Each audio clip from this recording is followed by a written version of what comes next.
Beetlejuice, Beetlejuice, Beetle... Ouais non, je pense qu'il vaut mieux s'arrêter là en fait. Salut à tous. Alors aujourd'hui donc il sera question de Beetlejuice, l'original donc réalisé par Tim Burton et sorti en 1988 avec dans le rôle titre Michael Keaton et à ses côtés Winona Ryder, Catherine O'Hara, Gina Davis, Alec Baldwin, Jeffrey Jones ou encore Sylvia Sidney et Robert Goulet et également Glenn Shadix. Alors le résumé en quelques mots, donc c'est l'histoire d'un jeune couple, Adam et Barbara Maitland, qui vont trouver la mort dans un accident de voiture après avoir voulu sauver un chien. Et peu de temps après, ils se rendent compte que ce sont devenus des fantômes. Et donc ils remarquent que leur maison est désormais mise en vente et que donc il y a une riche famille comme ça de la petite bourgeoisie new-yorkaise qui viennent de la racheter. Oui, sauf que fantômes, morts ou pas, ils ne sont pas d'accord et ils veulent chasser ces intrus. Alors ils constatent que voilà leur tentative en tant que fantôme se révèle être un fiasco et donc ils décident de faire appel à un bioexorciste plus ou moins fiable, donc un certain Beetlejuice. Et c'est là que les ennuis vont commencer. Alors pourquoi est-ce que j'ai eu envie de revoir et ensuite de vous parler de ce film? Eh bien parce que vous n'êtes pas sans savoir que la suite Beetlejuice, Beetlejuice, et oui, donc sort la semaine prochaine un peu partout, et que je me disais quoi de mieux avant de se lancer dans la suite, de revenir sur le premier opus, voilà. Et donc, après revisionnage, quel est donc mon avis concernant ce fameux Beetlejuice? Eh bien, honnêtement, moi, c'est un film de Tim Burton que j'aime beaucoup, que j'aime vraiment beaucoup. Maintenant, voilà, je ne le considère pas non plus comme forcément c'est chef-d'œuvre, je vais le dire comme ça. Enfin, pour moi, le top 3 de Burton, c'est en troisième position Batman Returns, deuxième Ed Wood et premier Sleepy Hollow. Alors oui, vous allez me dire, il y a évidemment, tout le monde en parle tout le temps, Édouard aux mains d'argent, que j'adore aussi, qui est vraiment un très très grand film. Mais voilà, pour moi, vraiment, ceux qui me touchent le plus, et encore une fois, je le répète, c'est purement personnel, c'est vraiment les trois que je viens de vous citer. Et voilà, donc de manière générale, Beetlejuice, pour moi, et je vais y revenir de long en large, constitue une étape importante pour moi dans la filmographie de Tim Burton, et j'ai même envie de dire que Beetlejuice correspond à ce que Terminator représente vis-à-vis de James Cameron, à savoir leur vrai premier film. Parce que il faut savoir que Tim Burton, donc 3 ans avant Beetlejuice, donc il a réalisé donc Pee-wee's Big Adventure en 85, un film qui était, il faut bien le dire, destiné à la gloire de sa vedette Paul Rubens, qui incarnait donc ce Pee-wee, donc ce personnage type un peu à la Mr Bean, je le dis comme ça, mais je vous avoue, je connais pas vraiment le personnage, j'ai jamais regardé la série. Bref, et donc pur film de commande s'il en est. Je veux dire que Burton a tourné vraiment pour son comédien star. Et donc voilà, c'est vraiment avec Beetlejuice, donc 3 ans plus tard, qu'il a vraiment pu fabriquer, je vais dire, son propre univers avec ses propres thématiques, etc. Et c'est en ce sens que pour moi, ce Beetlejuice est son vrai premier film, un petit peu comme l'était, je le répète, Terminator à James Cameron. James Cameron ayant réalisé, donc en guise de premier film, Piranha 2, mais voilà, le film a tellement eu plein de soucis de production, etc., que James Cameron a renié ce film et que bref, il considère Terminator comme son vrai premier film. Bref, voilà. Et alors, le moins qu'on puisse dire, c'est que après revisionnage, si je puis dire, eh bien pour moi, ce Beetlejuice garde toujours la pêche. Alors on retrouve déjà, comme je le disais, l'univers cher à Tim Burton. On a donc ici un petit peu comme il le fera dans des films qui viendront un peu après, je pense notamment aux Noces funèbres, à savoir la dichotomie entre d'un côté le monde des vivants et le monde des morts, et on retrouve l'idée comme quoi chez le monde des vivants, tout est gris, tout est sinistre, il n'y a pas d'humour, tout le monde parle toujours d'argent, voire même de mort, c'est assez paradoxal, je veux dire, voilà, il est question d'héritage funéraire, enfin, ce genre de choses, alors que chez les vivants, tout est coloré, on s'éclate, on s'amuse, on fait la fête, on rigole tout le temps, et ça, c'est encore une fois un leitmotiv qui reviendra de façon très récurrente dans le cinéma de Tim Burton. Donc je citais tout à l'heure Les Noces funèbres, mais on peut même citer le premier Batman qu'il réalisera par après, hein, où chez le Joker joué par Nicholson, ben voilà, tout est très extravagant, très coloré, très fun. Et de l'autre côté, chez Batman, hein, donc joué par Michael Keaton, tout est morose, triste, froid, sinistre, hein, quasiment. Donc ça, c'est vraiment quelque chose qui lui tient vraiment beaucoup, beaucoup à cœur. Et c'est ce qui me fait dire bah, que c'est un petit peu son leitmotiv. Hein, c'est au fond, il fait mieux vivre chez les morts que chez les vivants. Voilà. C'est un petit peu ça l'idée. Et alors, le moins qu'on puisse dire, ben, c'est que la direction artistique, qui pour moi a toujours été l'un des grands points forts du cinéma de Tim Burton, elle est magnifique, quoi. Je veux dire, quand vous voyez comme ça toutes ces couleurs, donc et même toute cette inventivité, hein, on va voir dans le monde des morts, ben, voilà, notamment le couple Adam et Barbara, donc joués respectivement par Alec Baldwin et Gina Davis, qui doivent littéralement passer au guichet, une sorte d'administration en quelque sorte de la mort, et vous voyez comme ça les différents personnages qui les accompagnent, voilà, au look assez improbable. Là, je pense notamment comme ça cet homme, cette espèce d'armoire à glace qui a une toute petite tête comme ça, qu'on retrouve apparemment dans la suite. Voilà, j'en sais pas plus.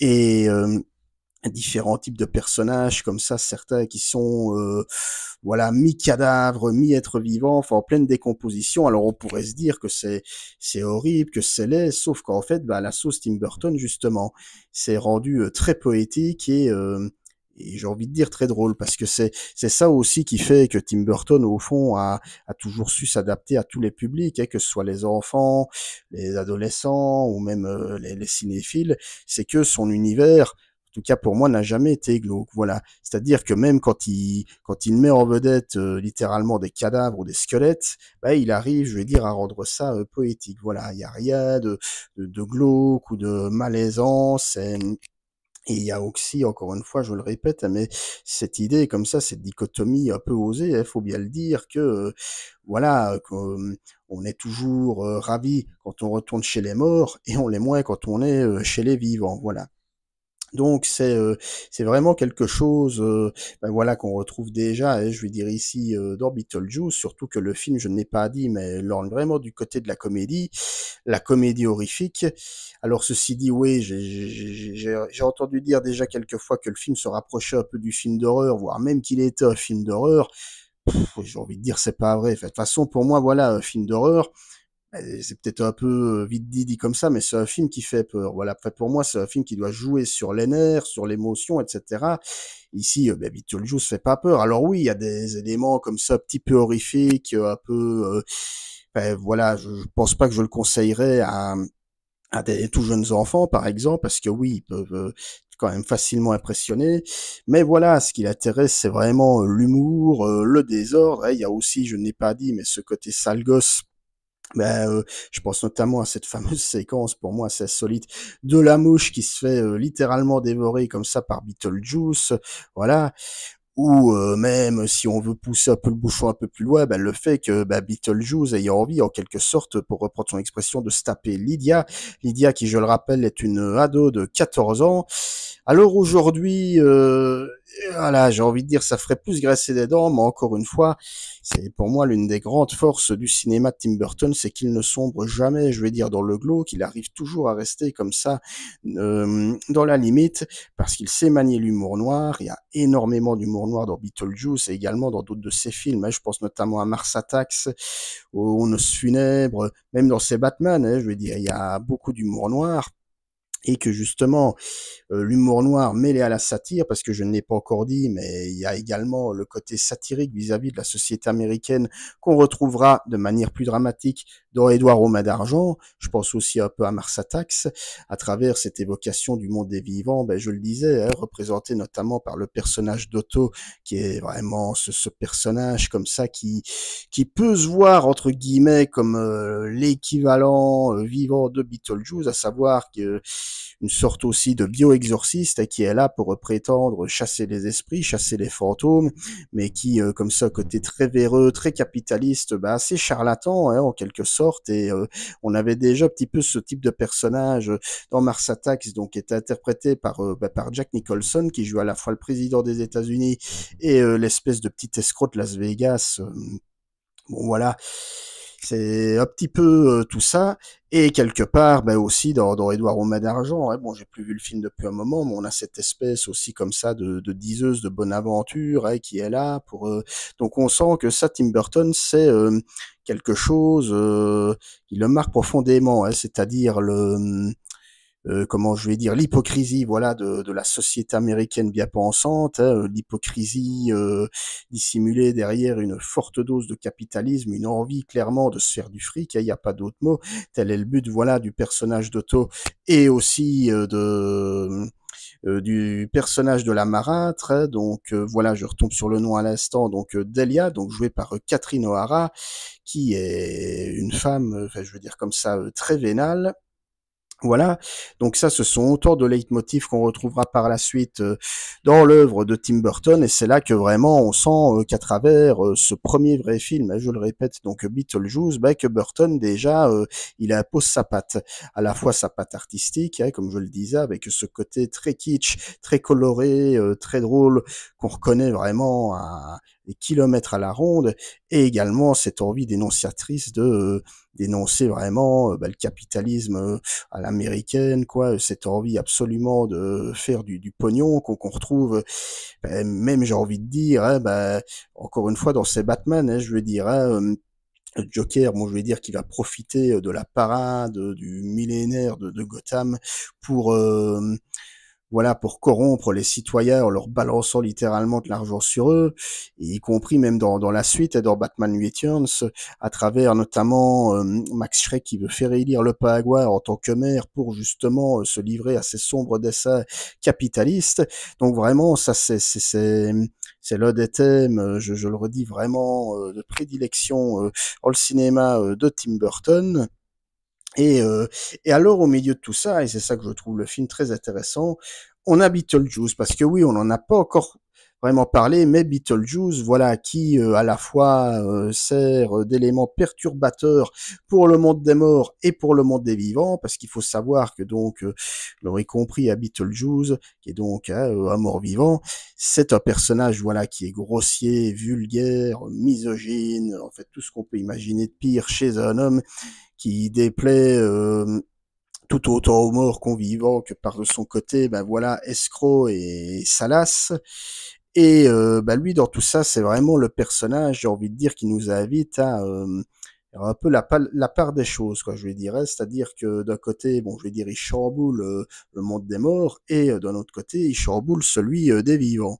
Parce que lui, clairement, c'est un anarchiste, je vais dire, dans l'âme, quoi, je vais dire. Donc, et quelque part, enfin, moi c'est comme ça que je le vois, Burton a envie de nous dire qu'à travers le personnage de Beetlejuice, on peut d'un côté se rendre compte de ce qui ne va pas chez, enfin de ce qui va et de ce qui ne va pas à la fois chez les vivants et également chez les morts. Voilà, notamment dans le fait que chez les morts, hein, ce jeune couple, donc Adam et Barbara, ne parviennent pas à, voilà, on leur fait comprendre que s'ils veulent intégrer le monde des morts, ils doivent avant tout régler leurs propres problèmes. Donc on sent que voilà, Burton, même s'il est clairement en plus du côté des morts, on sent que d'un côté, il a l'intelligence de nous dire, oui, mais regardez un petit peu, quoi. Je vais dire, regardez ces deux mondes. Hein, dans les deux cas, il y a des choses qui vont bien et pas bien. Et donc, on a ce Beetlejuice qui est là, je veux dire, qui est vraiment, et je le redis, cet élément perturbateur pour les deux mondes et qui va nous, spectateurs, nous faire aider à réfléchir un petit peu à tout ça. Et alors, d'un autre côté, on a donc Lydia, jouée par Winona Ryder, 14 ans à l'époque, qui est très clairement le personnage burtonien dans l'âme. Je veux dire, vraiment, cet ado néo-gothique très mal dans sa peau, incomprise, qui vraiment a des choses à dire, mais qui voilà, ne se sent à l'aise qu'avec les morts. Preuve en est, elle se lie très rapidement avec le couple Adam et Barbara. Elle va même les aider à accomplir leur projet, les aider à avancer. Et j'ai envie de dire, Lydia préfigure en quelque sorte Édouard, de la même manière qu'elle peut préfigurer également donc voilà le personnage également de ce jeune homme qui vivait dans une famille un peu comme ça. Allez, je vais dire, voilà, dans Mars Attacks, je vais dire ce jeune garçon qui refusait de partir au combat, qui vivait comme ça dans une famille très républicaine, très droite. Donc toutes ces galeries comme ça de personnages profondément incompris qui et qui voilà de leur incompréhension n'ont pas d'autre choix que de vivre pour vivre en quelque sorte, c'est-à-dire que de rester tout près de leurs proches, mais on sent qu'ils sont déjà morts à l'intérieur quelque part. Voilà, c'est ça un petit peu l'idée. Et ici, à travers le personnage de Lydia, donc on sent que indirectement, par son contact avec le monde des morts, eh bien, elle va réapprendre en quelque sorte à vivre. Voilà, c'est un petit peu ça aussi qu'essaye de nous dire Tim Burton. C'est qu'au fond, même les personnages les plus blessés, les plus incompris, peuvent se refaire un petit peu une santé. Même si, à l'instar d'Edward, d'Ichabod Crane dans Sleepy Hollow, ou même d'une certaine manière de Bruce Wayne, je veux dire dans Batman Returns, ça passera par la douleur, par la souffrance. Bon, je vais pas vraiment spoiler, mais bon voilà, à un moment donné, on sent quand même que Lydia doit épouser de force Beetlejuice pour sauver Ado et Barbara. C'est quand même un peu particulier. Mais à la fin, on a donc cette idée comme ça de personnage qui va reprendre goût à la vie un peu en quelque sorte et qui est déjà bien présente. Alors, peut-être un mot concernant, enfin bien que je l'ai déjà un petit peu dit quand j'ai parlé du monde de la mort, etc., mais il y a également cette idée comme ça de palpable, hein, notamment à travers les décors qui sont représentés par des maquettes, par du carton-pâte, que Tim Burton apparemment a voulu reprendre pour la suite. Ce qui est plutôt bon, je veux dire, plutôt que de céder à la mode des CGI, etc. Alors on va pas se mentir, oui, il y a des effets visuels qui ont un peu vieilli, même on peut le dire fortement vieilli. Bon, après le film a quand même 36 ans, c'est voilà, même si à l'époque on avait déjà eu quelques gros blockbusters qui avaient déjà repoussé un petit peu les limites. Ici c'est voilà. On sent quand même qu'il y a, oui, un petit coup de vieux, notamment, voilà, les transformations diverses de Beetlejuice, notamment en serpent, oui, j'ai envie de dire maintenant, on sent bien que c'est du fake, je veux dire du faux en quelque sorte, mais, comme je le dis, ça marche. De toute façon, moi, c'est ce que je dis toujours, les effets spéciaux, ok, mais à condition qu'elles servent l'histoire. Et ici, c'est le cas. Parce que voilà, je ne l'ai pas encore dit, mais il y a une vraie intrigue comme ça, très originale et très enlevée, ce qui, ce qui justement me fait dire que Beetlejuice est véritablement un véritable ovni. Donc comprenez par là objet filmique non identifié.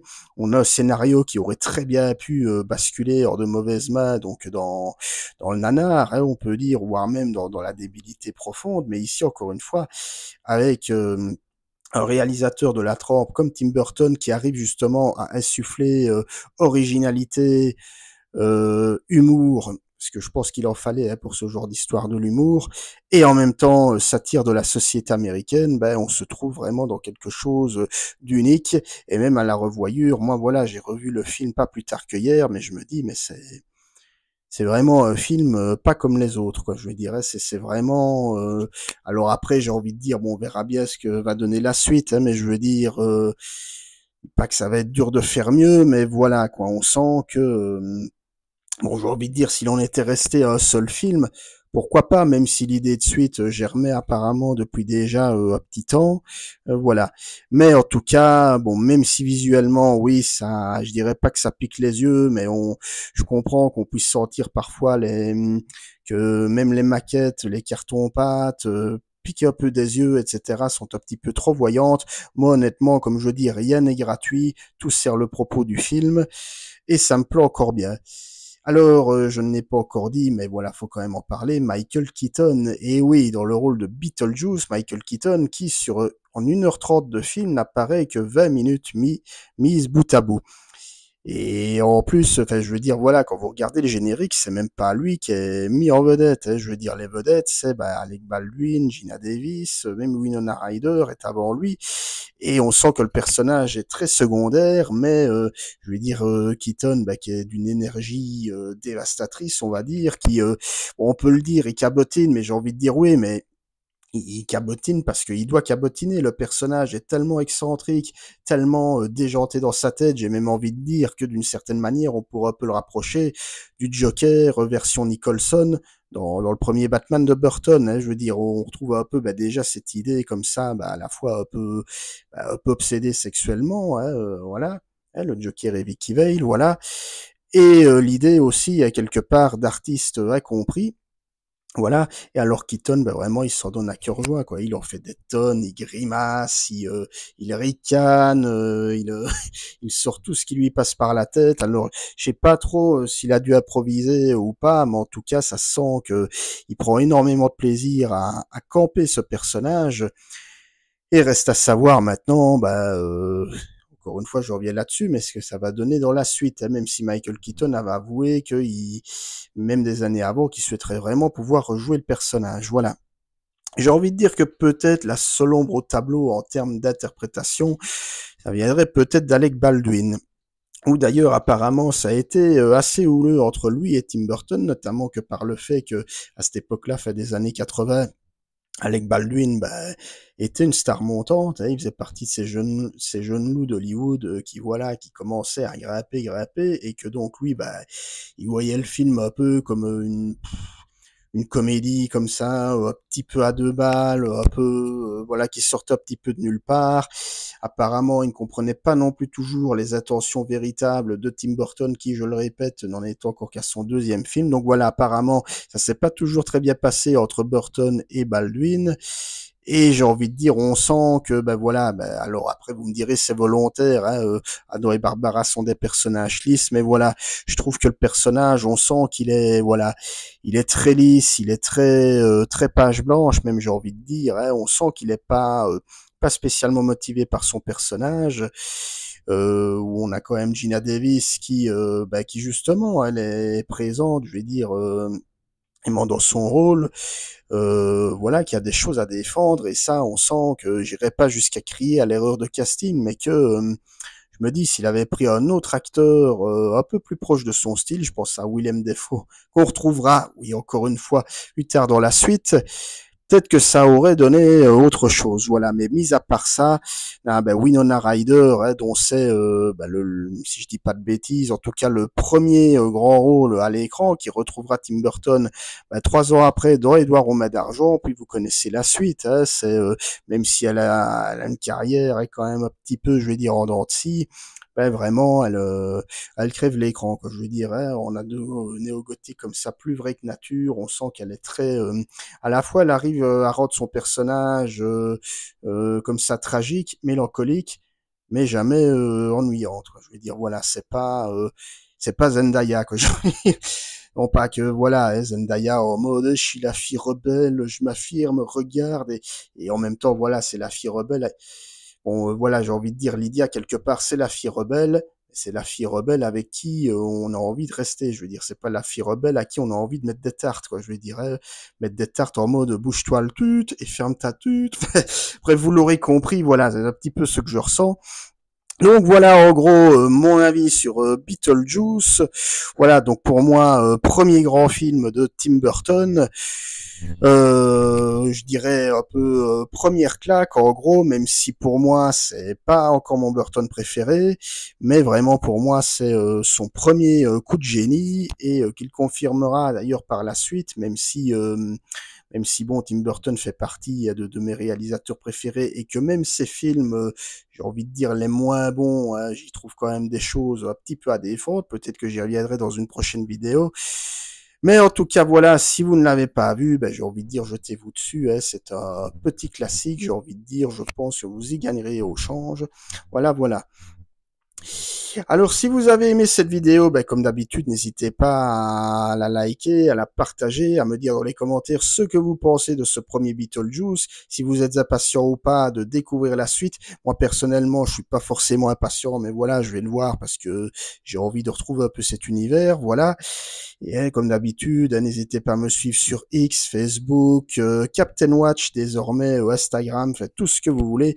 Quant à nous, on se retrouvera très vite, à la fois pour parler de Beetlejuice, que je vois aujourd'hui d'ailleurs, et oui, la critique arrivera dans quelques jours. Et également, je l'ai déjà dit, pour reparler de la trilogie d'Apu et également de La Femme sur la Lune de Fritz Lang. D'ici là, je n'ai plus qu'à vous souhaiter un bon week-end, à profiter encore des rares moments du soleil si vous en avez. Et à très bientôt. Voilà, ciao, salut.